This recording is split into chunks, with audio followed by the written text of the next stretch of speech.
Okay, let's start. Chapter we are studying the chapter 6 EMI. EMI means electromagnetic induction. ठीक है बेटा. तो electromagnetic induction में हमने लास्ट टाइम पढ़ा था सेल्फ इंडक्शन के बारे में. आज भी थोड़ा सा हम सेल्फ इंडक्शन को पढ़ेंगे. ठीक, सेल्फ इंडक्शन और म्यूचुअल इंडक्शन के बेसिस पे बोर्ड एग्जाम में क्वेश्चन पूछा जाता है. ठीक, तो सेल्फ इंडक्शन में क्या था, एक कॉयल थी. जब भी उसके अक्रॉस में, जब भी उसमें से एक चेंजिंग करंट पास होती है तो उसके अंदर एक ईएमएफ इंड्यूस होता है. ठीक है, तो ये एक this is a phenomena in which the production of EMF induced या induced EMF whenever a changing current passing through the coil. जब भी हम एक चेंजिंग करंट कॉयल में से पास करते हैं तो उस कॉयल में एक ईएमएफ इंड्यूस होता है. ठीक है, वो ईएमएफ कितना इंड्यूस होता है बोलो बेटा. ये कॉयल है, ये कॉयल है. ठीक है, और इस कॉयल में हमने करंट पास की. जैसे ही हमने टैप किया तो करंट बढ़ने लगी, ज़ीरो से टॉप पे जाने लगी. तो इसने क्या किया, उस करंट का अपोज करने के लिए, जब वेरिएबल करंट जाने लगी तो उस करंट का अपोज करने के लिए इसने एक बैक ईएमएफ इंड्यूस किया, है ना. एक ईएमएफ इंड्यूस किया, उसको हमने बोला बैक ईएमएफ, हाँ, या इंड्यूस्ड ईएमएफ. उसकी जो वैल्यू थी वो थी E is equals to minus L into di/dt. इस चीज़ को आप लास्ट लेक्चर में देखना, है ना, तो आपको सब समझ में आ जाएगा. तो ये दिखाता है, ये ईएमएफ जो दिखाता है, ये ईएमएफ इसके अंदर इंड्यूस हुआ है. वो ईएमएफ इंड्यूस किसकी वजह से हुआ है, चेंजिंग करंट की वजह से हुआ है. आप बोलोगे एल क्या है, तो ये एल इसकी प्रॉपर्टी है इस कॉइल की. इसको बोले कोफिशिएंट ऑफ सेल्फ इंडक्टेंस. इस एल को हम डिफाइन भी कर सकते हैं. कैसे, एल बराबर हुआ E/di/dt, है ना. तो अगर मैं di/dt, what is di/dt, rate of change of current. di/dt is the rate of change of current. ये तो करंट पास हो रही है. अगर हमें सेल्फ इंडक्शन का फिनोमेना यूज करना है तो हमें चेंजिंग करंट पास करनी पड़ती है. किस में से, कॉयल में से पास करनी पड़ती है. अगर वो 1 एम्पियर पर सेकेंड हो जाए तो L will be is equals to the induced EMF. क्यों भाई, यानी आपको जितना बैक ईएमएफ चाहिए, बैक ईएमएफ कितना चाहिए, या आप किसी कॉयल में अगर 1 एम्पियर पर सेकेंड का rate of change of current करते हो तो जितना वो बैक ईएमएफ देता है वो उतना सेल्फ इंडक्शन के बराबर होता है. जैसे मैं पूछूं कि आपको बैक ईएमएफ 10 वोल्ट का बनाना है, 10 का आपको बैक ईएमएफ तैयार करना है. ठीक है, तो बैक ईएमएफ 10 का बनाने के लिए आपको उतना ही एल देना पड़ेगा. लेकिन एल किस तरीके से, किन किन चीज़ों पर, फैक्टर पर डिपेंड करता है. आज हम एल के बारे में बात करेंगे. हम कितना, कैसे एल प्रोड्यूस करें, कैसे एल क्रिएट करें, ये हम बात कर सकते हैं. एल मीन्स इंडक्शन, कि इस कॉयल के अंदर कितना इंडक्शन है. ठीक है, इसको हम बोलेंगे, इस कॉयल को बोलेंगे हम इंडक्टर, क्योंकि इंडक्शन के अंदर, इंडक्टर के अंदर क्या होता है, इंडक्शन. अब इंडक्शन में या इंडक्टर के अंदर इंडक्टेंस, इंडक्शन बोला, इंडक्टेंस. इंडक्टर के अंदर क्या प्रोड्यूस हुआ, इंडक्टेंस. भाई इंडक्टर क्या है, एक एलिमेंट. इंडक्टर क्या है, एक एलिमेंट. जैसे रेजिस्टेंस था, वो भी एक एलिमेंट था, वो भी सर्किट में लगता था. इंडक्टर भी एक सर्किट में लगता है, कैपेसिटर भी सर्किट में लगता है. तो 3 एलिमेंट हमारे सिलेबस में, इंडक्टर या पहले बोलो रजिस्टर. रजिस्टर में क्या होता है, रेजिस्टेंस. इंडक्टर में क्या होता है, इंडक्टेंस. और कैपेसिटर में क्या होता है, कैपेसिटेंस. तीनों सर्किट में काम करते हैं, तीनों एक सर्किट में लग सकते हैं, एक साथ भी काम कर सकते हैं. ये तीनों R, L और C तीनों एक मिल के काम कर सकते हैं और ये एक सर्किट तैयार करेंगे. वो सर्किट हम लोग आगे पढ़ेंगे, उसका नाम है RLC सर्किट. ठीक है, रजिस्टर, इंडक्टर और कैपेसिटर, ठीक है, तीनों का बिहेवियर अलग सा है, बिल्कुल काम करते हैं सर्किट में, लेकिन इनके काम अलग अलग हैं बिल्कुल। ठीक है, अब इंडक्टर की इंडक्टेंस की, ये इंडक्टेंस है, L फॉर इंडक्टेंस या coefficient of self inductance, it is inductance. It will be is equals to EMF when the rate of change of current passing through the coil is of 1 ampere per second. Clear हो गया है ना। अच्छा, एक बात और है, ये जो हमने हमारे सर्किट में ये इंडक्टर किस काम आता है, काम क्या है इसका, तो ऑब्वियसली बैक ईएमएफ बनाने के लिए काम आता है। जब भी आपको बैक ईएमएफ तैयार करना है तो इंडक्टर लगाओगे। तुम बोलोगे सर बैक ईएमएफ से क्या फ़ायदा, वो तो rate of change of current का अपोज कर रहा है, इसी काम तो आता है। देखो, ये जो इंडक्टर है इसकी कुछ बातें आपको बताता हूँ मैं, जो हमारे काम आने वाली है आगे। सीधी सीधी बात बताता हूँ आपको। स्पेशली ये जो इंडक्टर है, this is not a DC element. ये डीसी सर्किट में काम नहीं करता। Inductor is not a DC element. Inductor is an AC element. पहली बात, किस काम आता है, बैक ईएमएफ के काम आता है। बैक ईएमएफ से क्या होगा, आने वाली करंट का अपोज होगा, यानी डेफिनेटली ये अपोजिशन क्रिएट करने का काम आता है। इंडक्टर का हम लोग अपोजिशन क्रिएट करने के लिए काम में लाते हैं। तो क्या हम रजिस्टर से हम अपोजिशन क्रिएट नहीं कर सकते? हाँ, जितना जो हमारा अपोजिशन इंडक्टर देगा, तो अपोजिशन तो हम करंट का रेजिस्टेंस से भी कर सकते हैं। लेकिन रेजिस्टेंस में एक प्रॉब्लम है। रेजिस्टेंस अपोजिशन दे सकता है, लेकिन उसके साथ एक प्रॉब्लम है। वो प्रॉब्लम क्या है? वो प्रॉब्लम ये है कि रेजिस्टेंस एनर्जी को लॉस करता है। रेजिस्टेंस में एनर्जी के लॉसेस होते हैं, लेकिन इंडक्टर में एनर्जी के लॉसेस ज़ीरो होते हैं। तो it is used to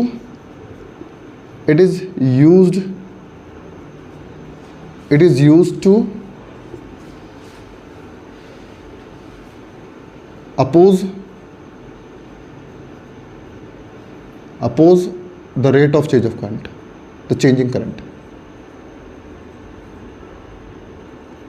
changing current, जब भी करंट चेंज होगी तो उसका अपोज करने का काम ये आएगा। ठीक है, और इट हैज़, इसकी खुद की पावर कंजप्शन कितनी होती है, zero. It has zero power consumption.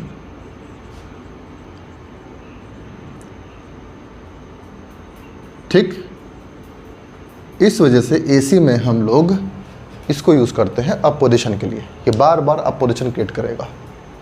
Clear हो गया? अपोजिशन कैसे क्रिएट करेगा? बैक ईएमएफ बना करके। तो बैक ईएमएफ करंट को अपोज करेगी फ्लो करने में। जैसे मैंने बोला, ये एक सर्किट है,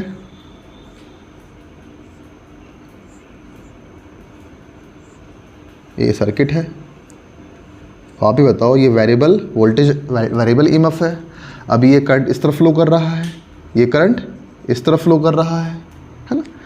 मैंने वोल्टेज को चेंज किया। अभी मैंने बोला इधर की वोल्टेज ज़्यादा है इधर से, इधर अभी 0 वोल्ट थी, ये E0 था। अभी मैंने ओपन इसको बंद कर रखा था, तो सारी करंट ऐसे फ्लो होगी। मैंने E देना स्टार्ट कर दिया, E को बढ़ाना स्टार्ट कर दिया, इस वाली ईएमएफ को बढ़ाना स्टार्ट कर दिया।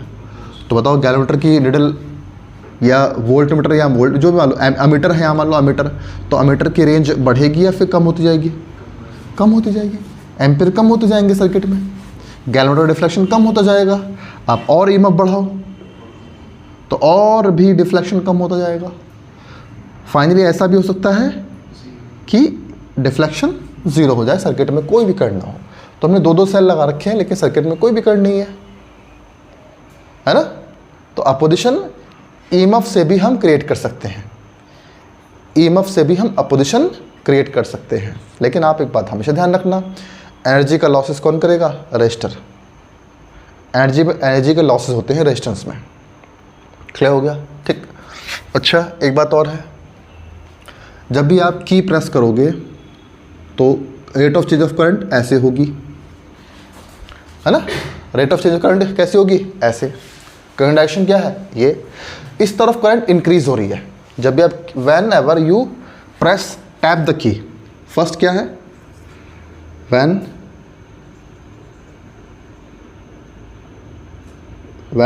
Current is increasing. मैं बात करता हूं किसकी, डायरेक्शन ऑफ इंड्यूस्ड ईएमएफ की। डायरेक्शन ऑफ इंड्यूस्ड ईएमएफ,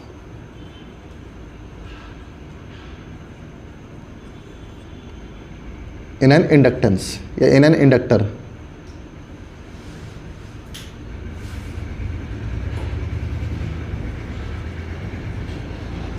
ये सारी बातें आपको बता रहा हूं मैं।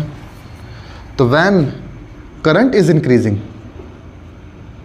When current is increasing, current क्या कर रही है बेटा, इंक्रीजिंग, ठीक है।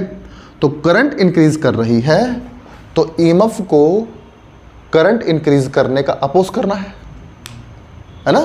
तो अपोज किस तरीके से करेगा, आप देखो, करंट इंक्रीज इस तरफ हो रही है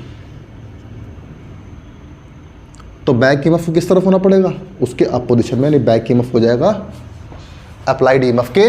अप्लाइड ईएमएफ किस तरफ है, दिस इज अप्लाइड, क्या बेटा। तो व्हेन करंट इज इंक्रीजिंग, तो जो बैक ईएमएफ होगा, बैक ईएमएफ यानी induced EMF will be opposite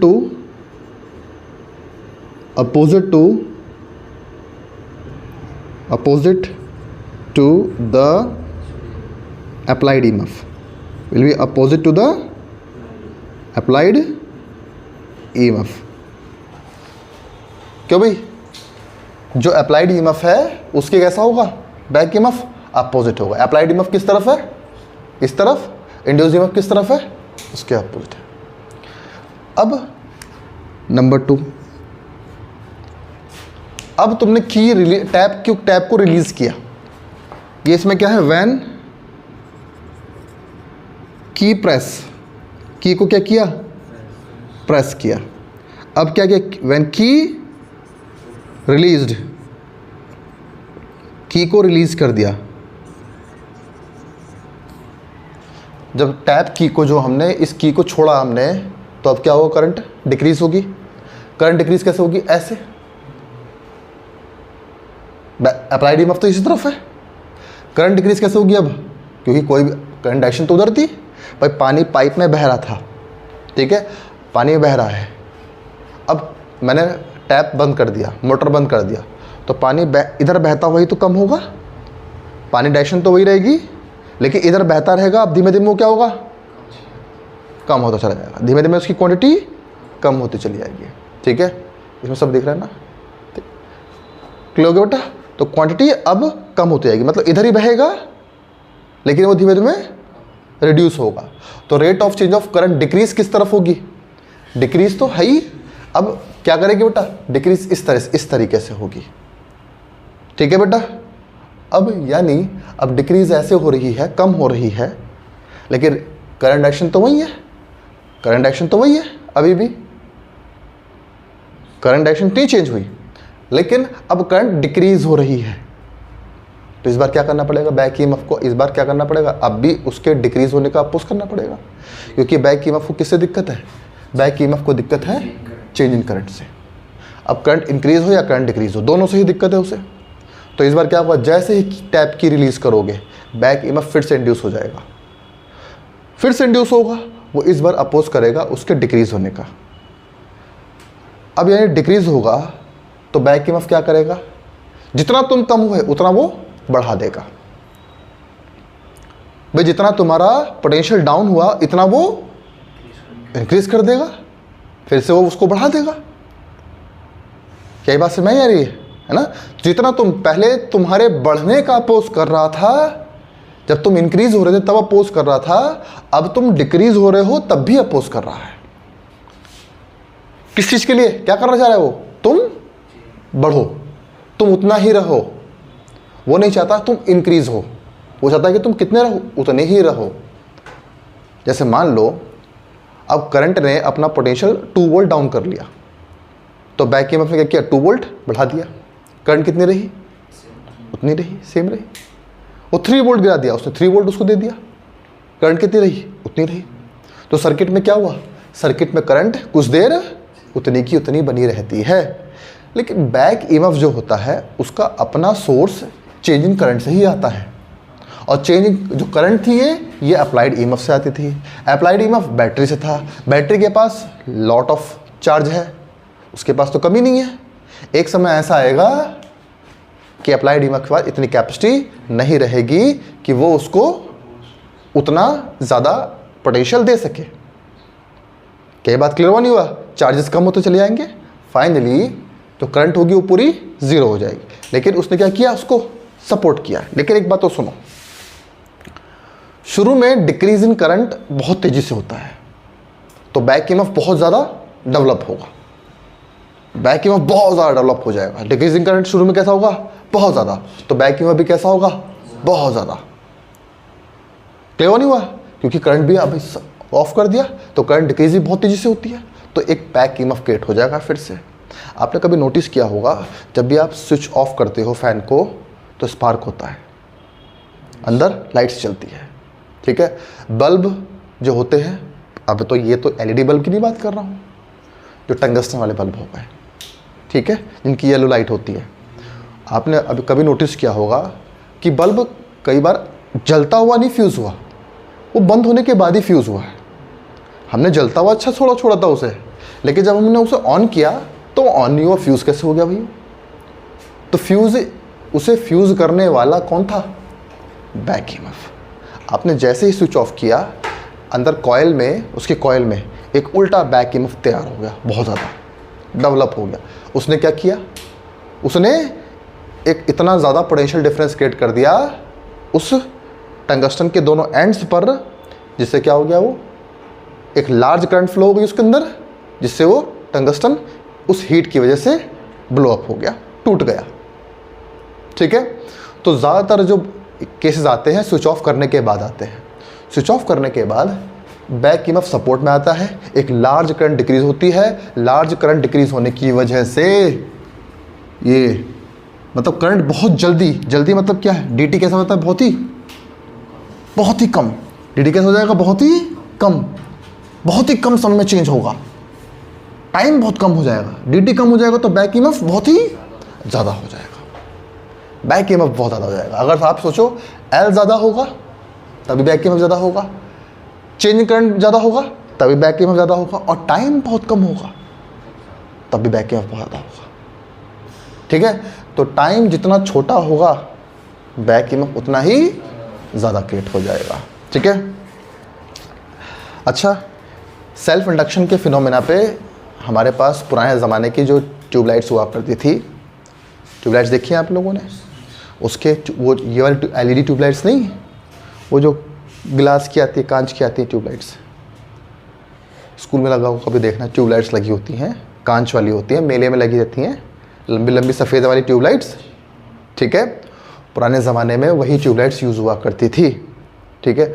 उन्हें लगा करके वो उसके अंदर गैस भरी होती है, गैस है ना, तो वो जो गैस होती है उस गैस में चार्ज को फ्लो करने के लिए एक हाई पोटेंशियल डिफरेंस की ज़रूरत पड़ती थी। हाई पोटेंशियल डिफरेंस मतलब गैस को आयनाइज करने के लिए, जब वो गैस आयनाइज होती है ना तो चमकने लगती है, आपको लाइट, पूरे रूम में लाइट प्रोड्यूस करती है, ठीक है।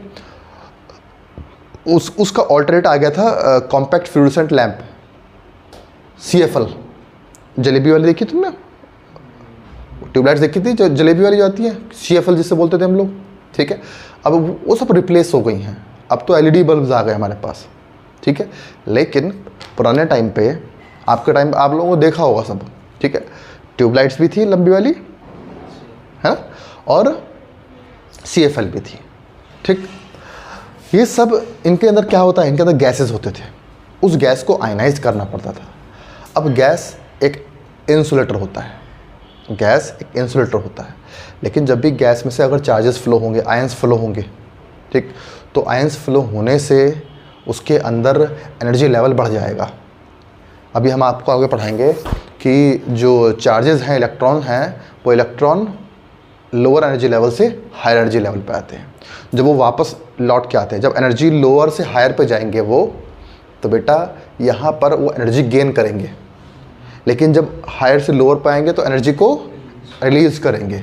जब एनर्जी रिलीज़ करेंगे तो वो एक पर्टिकुलर फ्रिक्वेंसी की होगी, पर्टिकुलर वेवलेंथ की होगी, वो विजिबल लाइट की रेंज की होगी।